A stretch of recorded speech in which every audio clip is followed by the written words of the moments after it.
స్వామివారి విగ్రహానికి ఆవు పాలు, ఆవు పెరుగు, ఆవు నెయ్యి, తేనె, చక్కెర కలిపిన పంచామృతాలతో అభిషేకించి అష్టోత్తర శతనామాలతో పుష్ప పూజలు గావించిన తర్వాత బ్రాహ్మణుడు చెప్పే కథ వినాలి. కథ అనంతరం స్వామివారికి ప్రీతిగా గోధుమ నూకాలు ఎన్నిచో బియ్యం, చక్రాలు బ్రాహ్మణుల చిన్న మహారాశిని పొంది తీర్థ ప్రసాదం స్వీకరించారట. ఈ తీర్థ ప్రసాదాలు మన ఇంటికి వచ్చిన వారికి, ఉన్న వారికి కాదనకుండా, వచ్చిన వారికి లేదనకుండా అందరికీ సత్య ప్రసాదాన్ని ఆ రోజున అందజేసి బంధువులు కూడా బ్రాహ్మణుల కూర్చనామ సంకీర్తనం లేదా భగవంతుడి యొక్క నామాన్ని మనసులో ఆ రోజంతా నిత్యము స్మరిస్తూ తరిస్తూ ఉంటారట. బలో సత్యనారాయణ భగవానికి జై.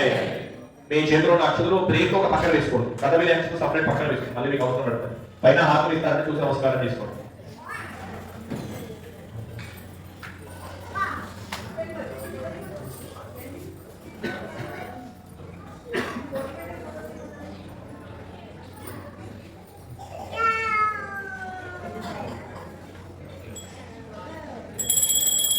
ఓం నీలాద్రివాసాయ ఛాయ బ్రహ్మణే సుభద్రా ప్రాణనాథాయ జగన్నాథాయ నిత్యమంగళం.